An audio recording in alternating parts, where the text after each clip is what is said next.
Este es nuestro encuentro número 2 con Ada Serioni. Un placer, un lujo tenerte nuevamente en este segmento que inauguramos en nuestro anterior capítulo, donde hablábamos de los misterios de Eleusis. Hoy vamos a conversar sobre un cuento de hadas muy conocido por todos, que es Blancanieves. Y te quiero preguntar, en primer lugar, ¿por qué elegimos este cuento para hoy? Ada, muchísimas gracias por este contacto. Hola, hola Eugenia, antes que nada quería agradecerte a vos, agradecer mucho a la revista Sofía por compartir este espacio conmigo, por tener paciencia y acompañarme vos. O sea, la verdad es que la mejor y me encanta la revista y me encanta poder participar. Eso nunca lo había dicho porque soy una atolondrada, pero lo quería decir. Gracias. Y y por el otra parte, respecto de Blancanieves. Blancanieves, pensé en Blancanieves porque es un cuento que todo el mundo conoce y que todo el mundo conoce porque resuena con todo el mundo. O sea, digo todo el mundo, ¿no? Pero la gran mayoría, o sea, no creo que haya una persona que uno le diga Blancanieves y no sepa. Y esa resonancia es porque algo nos dice el cuento que todavía sigue vigente. Entonces, por eso pensé en ese cuento y también porque cuando hay un capítulo anterior que es que cuando trabajamos los misterios de Eleusis, un tema que empezamos a abordar fue la madre, el arquetipo de la madre, de lo materno, que también es un arquetipo fundante. Entonces, en ese sentido, estamos trabajando ese arquetipo y pensé, no puede no estar Blancanieves. O sea, Blancanieves es el primero que tiene que inaugurar cuando trabajamos el tema de lo materno, de lo femenino, ¿no? ¿Por qué? ¿Qué figura fuerte? Vos decís fundante. ¿Por qué en este sentido es tan importante, es tan simbólico en este cuento? Y mira, ya era, o sea, ya tiene algo que resuena naturalmente y que tiene que ver con las posibilidades de lo femenino que nos muestra y el conflicto entre las mujeres, ¿no? Y todo lo simbólico que trae además. Pero además de esto, todo lo simbólico, también es cierto que está la película de Disney, de Blancanieves y los siete enanitos, que de alguna manera eclipsó al cuento original, que le hizo algunos cambios, pero que también, de nuevo, no creo que haya alguien que no la haya visto alguna vez.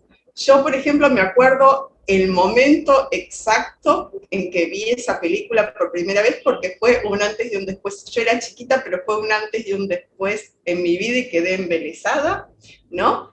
Y, y pienso que es por eso, o sea, que esto es un resultado de todo digamos, el sentido simbólico del cuento. Pero además de que tiene este sentido simbólico, también es cierto que esta película de Disney, que fue la primera película de dibujitos animados que creó Disney, que creó la producción, le dio como un empuje enorme a este cuento, ¿no? Hablemos un poquito de este cuento. Obviamente todos lo conocemos, quien más, quien menos, con algún detalle más o algún detalle diferente, pero todos más o menos sabemos de qué trata la historia, pero me gustaría que, bueno, nos cuentes vos, Ada, de qué va y por qué, digamos, cómo nos encontramos, ¿no? Con esta trama y qué podemos pensar a raíz de esto, ¿no? Qué nos tiene que contar realmente el cuento. En primer lugar, yo con lo que empezaría es con la idea de que Jung empieza a trabajar los cuentos, los mitos y los sueños, ¿no? Y nos da un montón de herramientas que tienen que ver con la estructura psíquica que le armó, la dinámica de la psique que tiene un inconsciente colectivo. Entonces, cuando él habla de inconsciente colectivo, lo que él dice es que está como el reservorio de la humanidad, ¿no? Y que es un conocimiento que todos tenemos y que está conformada por arquetipos.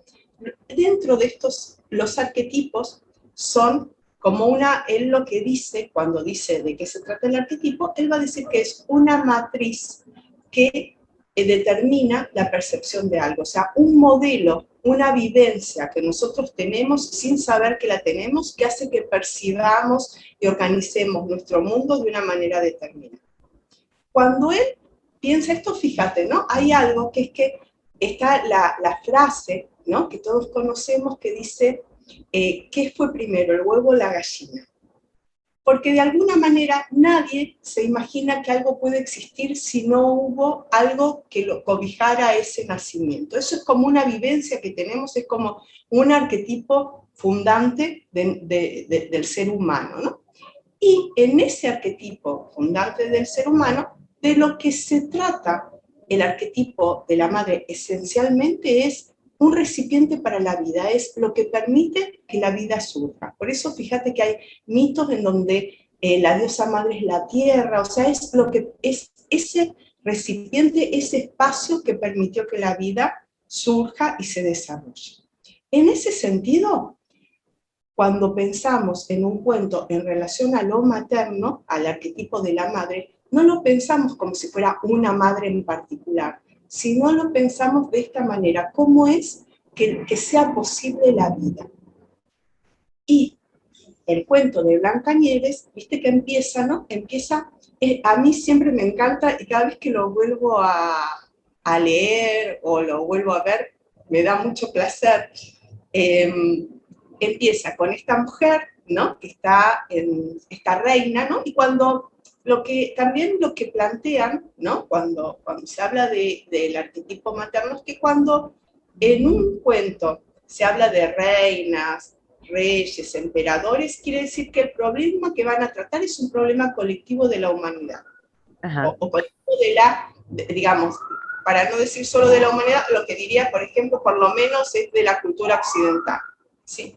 Entonces, acá hay una reina, ¿sí? Primero, una reina que quiere decir, ojo, que esto es algo de todos, del occidente, claro. De todos, ¿sí? Hay una reina que está cosiendo sobre una ventana que tiene un marco negro de ébano. Y esto, lo que muchos plantean es que esto de que la reina esté sobre un marco quiere decir que de alguna manera está atravesada por una estructura normativa. Ajá.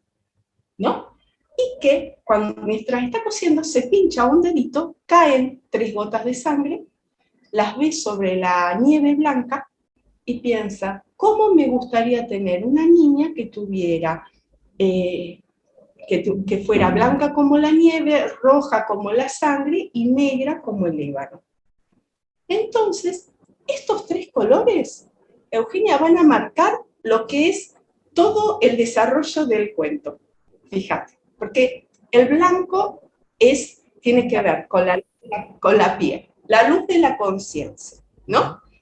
Además, tiene que ver con la pureza, ¿no? Con lo luminoso, la pureza y la inocencia. Lo rojo tiene que ver con la vida, con la pasión, con lo más terrenal, lo más de acción de la dinámica. Y lo negro tiene que ver con lo oscuro, ¿no? Con lo desconocido, lo que se oculta, lo que hay que buscar, lo que son. Entonces, vos fíjate, ¿no? A lo largo de la historia lo que vamos a ver es cómo esta niñita, esta jovencita que es Blancanieves, que tiene la piel blanca, los labios rojos, ¿no?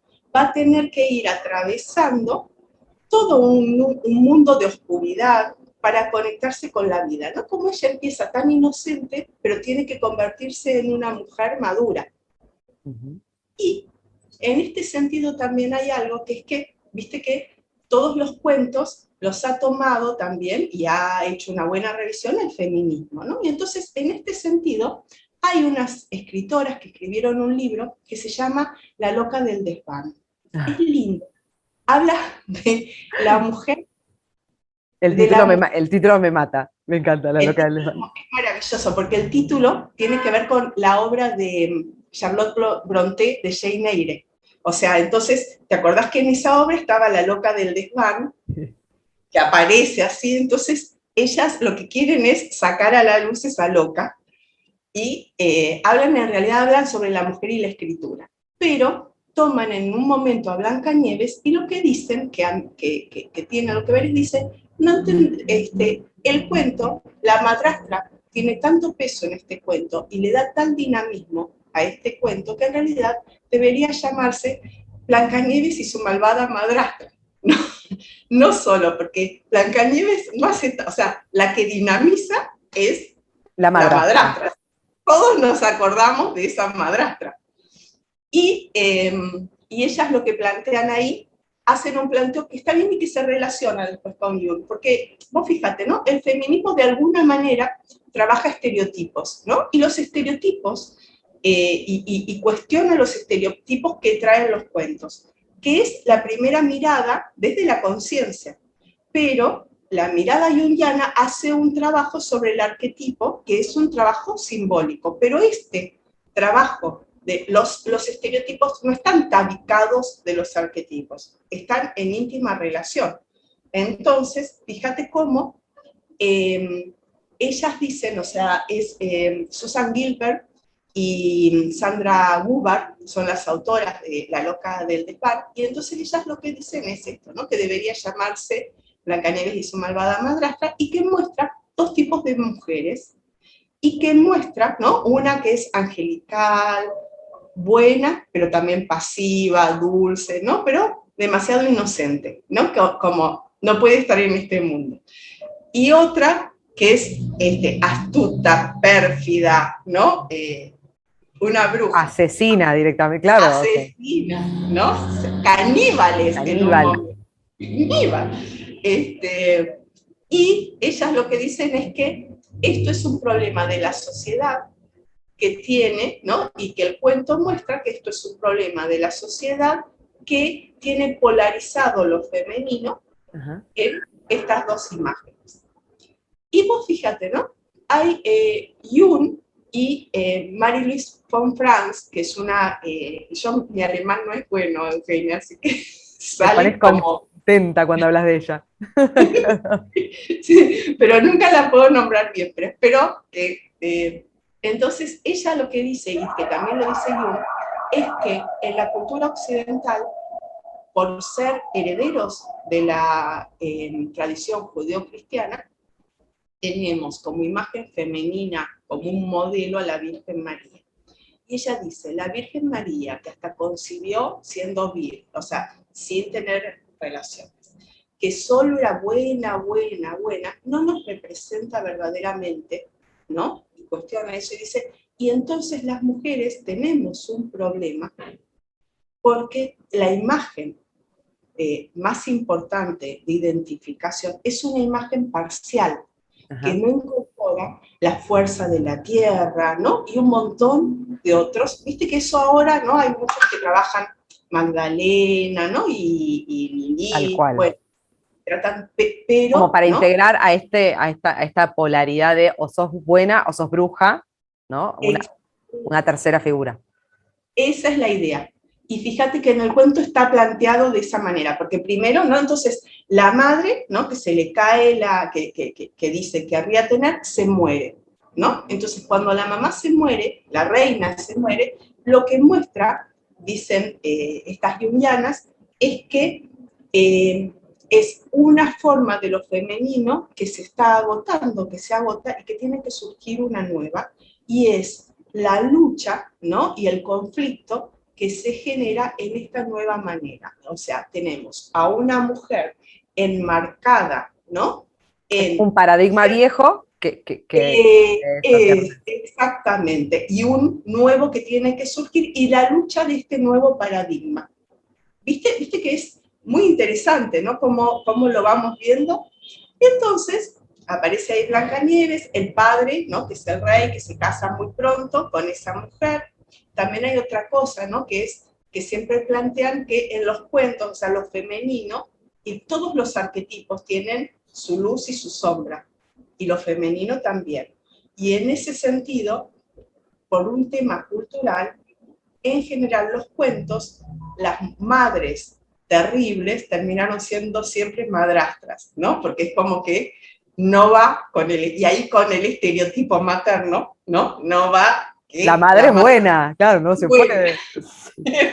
Es buena, es incondicional, ¿no? Todo eso. Entonces, si es mal, es una madrastra. Ahora, y el hombre, ¿no? Esto de que nos trae también, esto que mencionas, hay un hombre que no hace un duelo prácticamente, que agarra a esta mujer que es mala con su propia hija, ¿no? Digo, ¿qué lugar tiene el hombre en estos cuentos? Porque siempre es un lugar como muy pasivo, muy de aceptar, o lo mismo en Hansel y Gretel, que ella le dice, andá, lleva a tus hijos, déjalos ahí, que se los coman los lobos. ¿no? ¿Qué nos dice esta figura masculina? En general, los cuentos que hablaban, o sea, hay un libro que es de Jack Sipes, que se llama La subversión de los cuentos de hadas. Y él lo que plantea es que los cuentos antes eran para todo el mundo, ¿no es cierto? Para todas las personas, no era solo para los niños. Pero cuando empieza la imprenta, empieza a haber escritores que empiezan a escribir esos cuentos que circulaban, ¿no? Cuentos folclóricos, ¿no? Que circulaban de tradición oral, se empiezan a ser escritos. El primer escritor fue Straparola en Italia, y que tomó algunos porque no existía la propiedad intelectual, y que después se empieza a ver autores que lo que hacen es subvertir, o sea, él dice la subversión de los cuentos de hadas porque buscan dar un mensaje a través de los cuentos, o sea, los deforman para dar un mensaje claro. Entonces, él trabaja, por ejemplo, ¿no? Diferentes épocas, y trabaja, por ejemplo, los cuentos de Perrault, y lo que dice es que los cuentos de Perrault lo que hacen es mostrar la lucha de clases entre la burguesía ascendente y la monarquía que estaba, y que muestran a las mujeres, ¿no? Viste que en los cuentos de Perrault siempre hay una moraleja.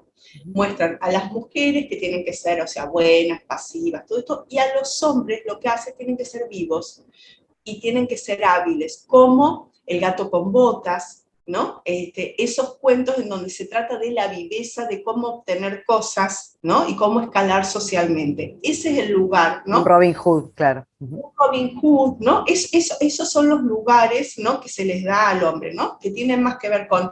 Y el príncipe, ¿no? Si bien aparece, ¿no? Como en el último momento, es el que da la frutilla de la torta, o sea, viene, ¿no? Y tiene un montón de, o sea, un montón de cualidades, con una sola presencia de un Es momento. un personaje totalmente secundario, pero definitorio. O sea, Exactamente, ¿no? Entonces, eso por un lado, y eso es lo que dice. Y después, por ejemplo, los cuentos de los hermanos Grimm, que Blancanieves es un cuento de los hermanos Grimm, que los hermanos Grimm los hacen más o menos entre 1812 y 1814, y ellos eran lingüistas, o sea, su objetivo no eran los cuentos, sino que era en realidad mostrar la lengua, ¿no? Hacer un trabajo sobre eso, y se encontraron con esta obra.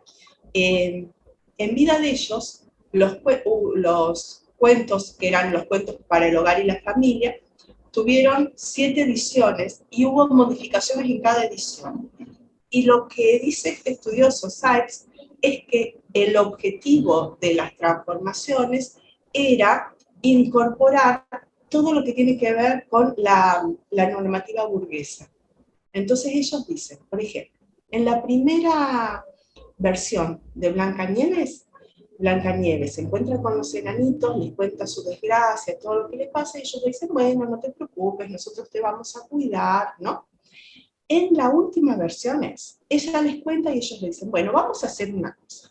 Vos te vas a quedar acá, vas a limpiar la casa, nos vas a hacer la comida, y a cambio de eso nosotros te vamos a proteger, ¿no? Con lo cual ya hay, ¿no? Un intercambio claro en lugar de la mujer que no estaba en el primero, ¿no? Ya todo esto está, o sea, pasa por la norma, ¿no? Entre una edición y otra. Entonces, él lo que plantea es eso, pero aún a pesar de esto, el mensaje simbólico sigue estando, porque es la esencia del cuento, ¿no? Pero va sufriendo esas modificaciones que tienen que ver más con lo que tiene que ver con lo estereotipado, ¿no? Que tiene que ver con, con el aspecto consciente, digamos, ¿no? Hay un lenguaje simbólico que nos habla desde el inconsciente, y hay un lenguaje más superficial, ¿no? O sea, las palabras como las escuchamos, las imágenes,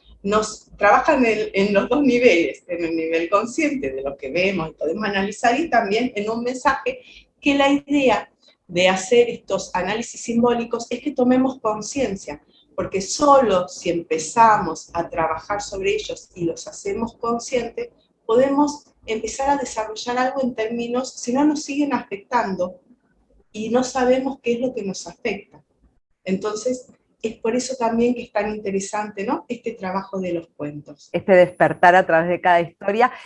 ¿Cuáles son los símbolos a lo mejor más claros o que te parecen más relevantes de esta Blancanieves? En el cuento de Blancanieves, el primer símbolo va a ser el espejo, ¿no? Que el espejo, lo que, fíjate, Susan, las autoras estas de La Loca del Desván van a decir que el espejo representa, es una mirada de un juez y representa la mirada del patriarcado. Ajá.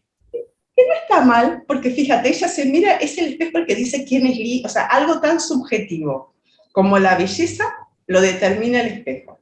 Y hasta la reina, que es soberbia, codiciosa y todo eso, se somete a la palabra de él. Eso dicen ellos.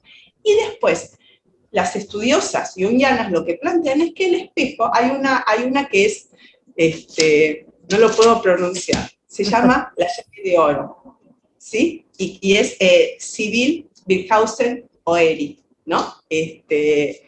Bueno, ella trabaja mucho todos los cuentos en relación a lo materno y hace una interpretación que es interesante, y ella ahí lo que dice es que el espejo también tiene que ver con esa capacidad reflexiva, porque fíjate, uno podría decir cómo simboliza esta capacidad de reflexión en tanto ella se mira en el espejo, ve todo lo que sucede alrededor, puede tener intuiciones, puede sacar conclusiones, y que en este caso la reina utiliza este conocimiento para tener poder y para el mal, dice, ¿no? Para tener poder sobre otros, para la dominación.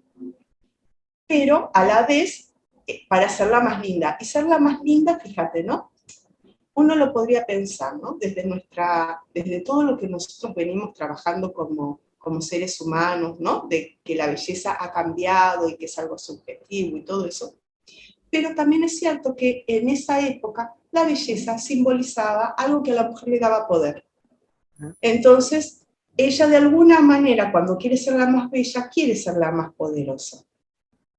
Y entonces tenemos a Blancanieves, que empieza de alguna manera a ser muy bella y a tener poder, que es cuando el espejo le dice, son muy lindas, pero Blancanieves es más linda. Ojo con Blancanieves, claro. Ojo con Blancanieves. Ahí ella manda al cazador, que también es otro símbolo de los aspectos instintivos, ¿no? De la necesidad de Blancanieves de supervivencia, ¿no? De esa fuerza de ella.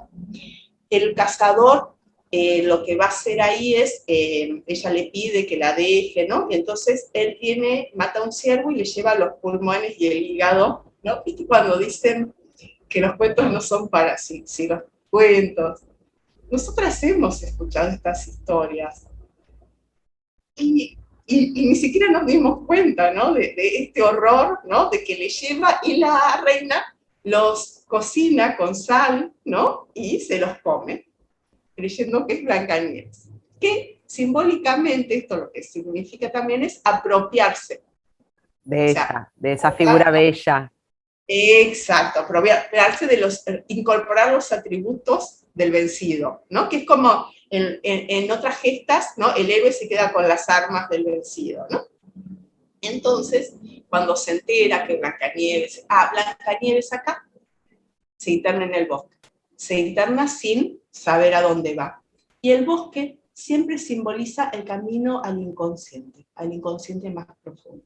Ella se interna en este bosque en el que no sabe a dónde va, que esto tiene que ver con esa exploración profunda de uno mismo, y se va perdiendo y está asustada, como estamos asustados todos cuando exploramos nuestro propio inconsciente, ¿no? Y no sabemos qué vamos a encontrar, hasta que encuentra esa casita de los enanitos. Entonces, esa casita de los enanitos lo que va a simbolizar es los recursos de su inconsciente, que no es un recurso organizado, sino que son 7 y son chiquitos porque son pensamientos, ideas, ¿no? Que ella, porque además vos fíjate, ¿no? Los enanitos, ¿dónde trabajan? Trabajan en las minas, van a buscar valores a la profundidad, que es lo que ella tiene que hacer en este trabajo inconsciente, ¿no? Entonces, de alguna manera nosotros lo podemos pensar, ¿no? Como dicen las feministas, como dos mujeres, o también lo podemos pensar como la lucha de una mujer con estos modelos que la sociedad le presenta, y en esto de cambio paradigmático. Entonces, es una mujer que necesita profundizar así adentro de ella, que necesita incorporar estos dos polos y ver qué forma les va a dar.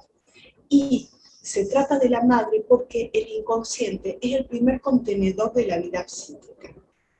Entonces, hay una madre que es más que la madre y que tiene que ver con esto, ¿no? Con dónde alojamos nuestro psiquismo. Entonces, ella, ahí está, se queda con los enanitos que la van a proteger, ¿no? Y la bruja empieza a querer aparecer la madrastra. La primera vez, con unas cintas, la ahorca, viste que entra, ¿no? Y le dice, te pruebo una, y no, y la ahorca y le quita la respiración. Esto de la garganta, ¿no? Tiene que ver con, por un lado, con el chakra de los sentimientos. Por el otro lado, yo me acordaba, hay una obra de Plutarco que habla de el valor de las mujeres valerosas, y que cuenta que en la Grecia de Alejandro Magno, en el Imperio griego, hubo un pueblito en el cual una época las adolescentes empezaban a suicidar en masa en un pueblito. Esto sucedió en realidad, ¿no? Y que se iban suicidando en masa y la manera de suicidarse era ahorcamiento.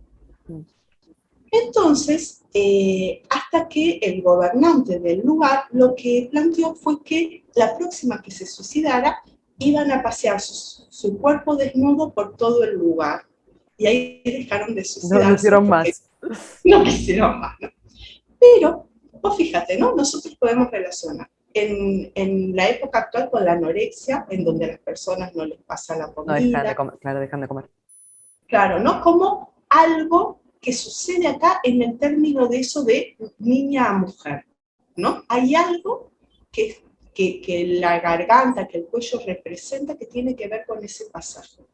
Entonces, cuando la madrastra la ahorca, ¿no? Es como que no dejara que ella crezca, le quita la respiración, que por un lado es la muerte, pero por el otro lado la respiración también tiene que ver con el pensamiento, ¿no? Y entonces no la deja pensar, no la deja crecer. Vienen los enanitos, la salvan, le dicen que no deje entrar a nadie de nuevo, vuelve la bruja disfrazada con un peine envenenado. Se lo pasa por el pelo. El pelo que sale de la cabeza, las ideas, le envenena las ideas. Con lo cual, lo podemos pensar como que alguien de afuera, que hay una persona de afuera, y también lo podemos pensar como que en el mismo psiquismo uno a veces tiene, ¿no? ¿Viste? Esto es esos algo que pensamientos tóxicos, digamos. Viste que todos decimos, ¿no? Y me di manija con esto y empecé a pensar, bueno, eso sería el peine envenenado. Ideas que no te dejan crecer, que te hacen sentir rencor, que te hacen sentir avidez, ¿no?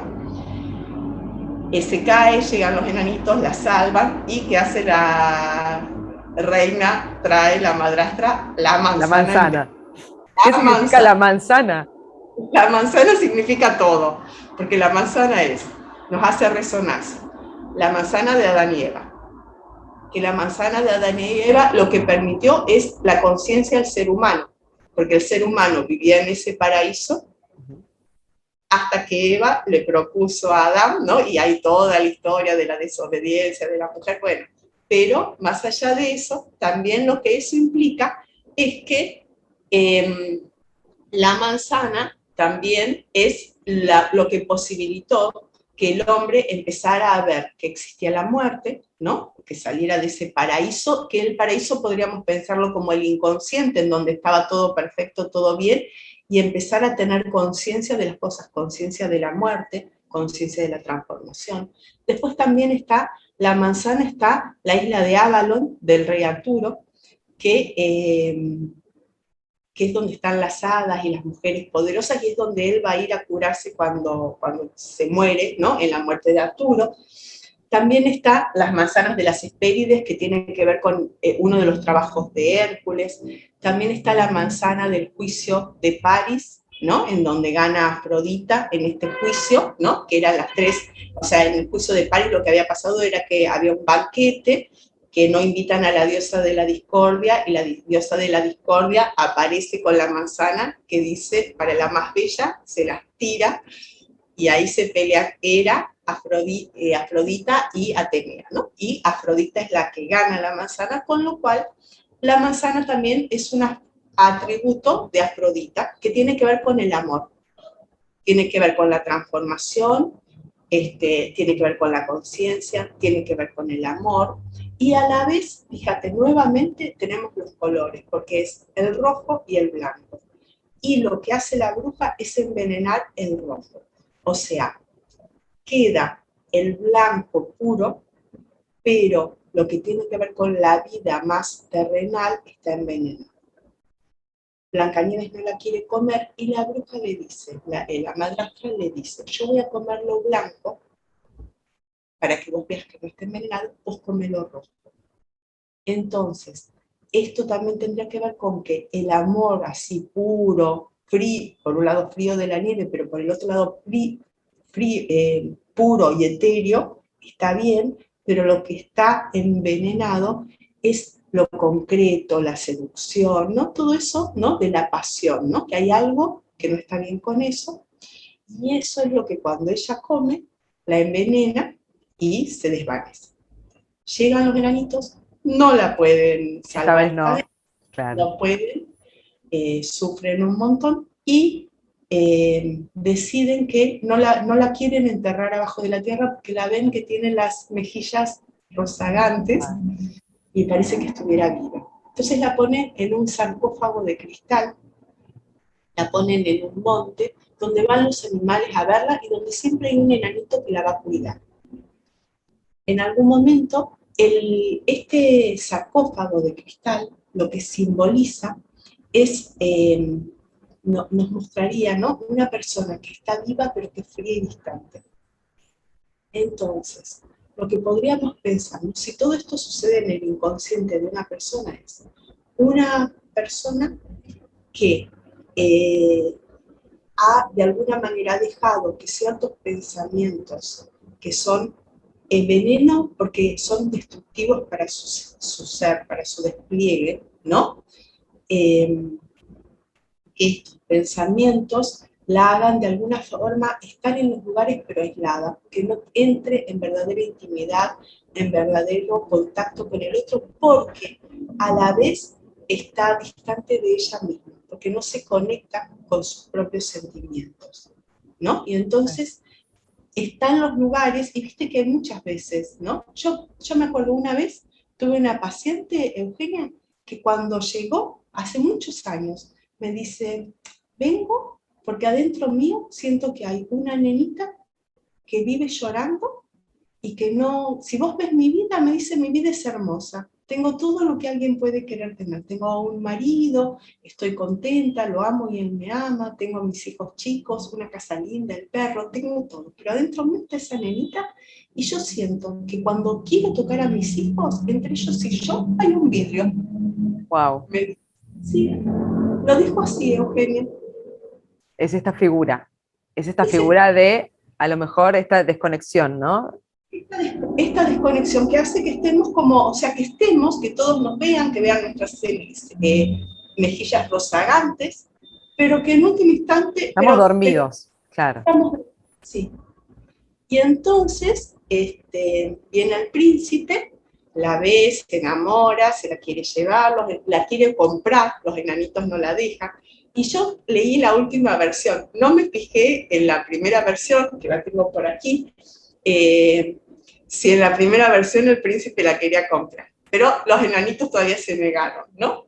Pero se la regalaron. Entonces, vienen los criados del príncipe y toman el cofre para llevarlo, y ahí uno de los sirvientes tropieza. Y es en este tropezón en donde Blancanieves escupe la manzana. Que vos fíjate, acá hay una diferencia fundamental. Claro. Acá vamos a tener como algunas, claro, ¿no? Claro, con Disney. Diferencias, sí. El Porque beso, además, ese beso entre, cuestionado. el beso cuestionado, porque vos fíjate, ¿no? Cómo, ¿no? Disney ya de alguna manera va a la heteronorma, ¿no? Que es el hombre que salva a la mujer. Y acá en realidad es el destino, es el choque del destino, porque esa caída, que no es culpa de nadie ni nada, tiene que ver con el azar. Entonces, esta persona está fría, distante en los lugares, y hay algo del azar que le genera un choque y hace que se conecte. Lindo eso. ¿No? Qué lindo, y cuántas cosas nos reserva una historia y en todas sus versiones que a lo mejor uno no llega a percibir en todo su espesor. Exacto, exacto. Y vos fíjate, ¿no? Después lo que pasa con esta situación es que, bueno, ellos se casan, lo cual siempre tiene que ver con el matrimonio alquímico, ¿no? Con esa unión de la totalidad en donde ella está como más integrada.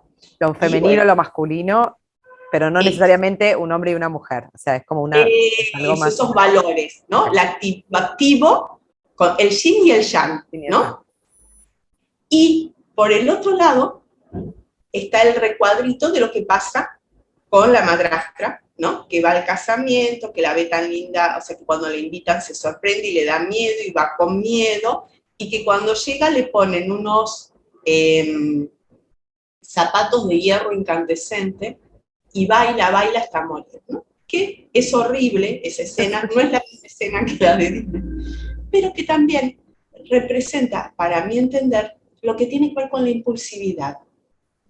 Porque lo incandescente y esto de bailar sin poder parar, esta cosa de que si uno no se integra, o sea, ¿qué es lo que pasa? Si uno se queda en la inocencia y no integra esto que tiene que ver con lo oscuro, ¿no? Y lo oculto, y a la vez con lo apasional y lo terrenal y todo eso, uno va a morir, porque ella iba a morir, o sea, de hecho, además, hay algo de muerte y renacimiento, ¿no? Pero que también, si uno se queda en el otro polo, solo del dominio, solo del poder, y no integra, también va a morir en esta cosa del baile loco, de la pura impulsividad. Qué ¿No? hermoso. Ada, es hermoso lo que nos compartís y súper rico y súper, ¿no? Sorprendente también para muchos de nosotros acostumbrados a leer y tratar de comprender más allá, pero a veces necesitamos otros recursos y estos recursos nos los prestas vos un A rato. mí me encanta porque esto es lo que da, o sea, esto es esta teoría tan linda, ¿no? Que es la teoría junguiana que empezó a trabajar así con los símbolos y hace que uno vea distinto los cuentos, ¿no? Perfecto. Hoy cuando nos vayamos a dormir y leamos el cuento de la noche, vamos a tener en cuenta todo esto para la próxima volver a charlar con vos en un tercer encuentro de cuentos de hadas, en donde vamos a ir charlando capítulo a capítulo de otros nuevos. Sí, que la próxima vemos Rapunzel si tenés ganas. ¿Querés? Vamos por Rapunzel, me encanta Rapunzel, la niña de la torre. Y de los pelos. Los pelos. Vamos a ver. Bueno, muchas gracias, Ada. Un placer, un lujo y espero que todos lo hayan disfrutado como yo. Bueno, gracias.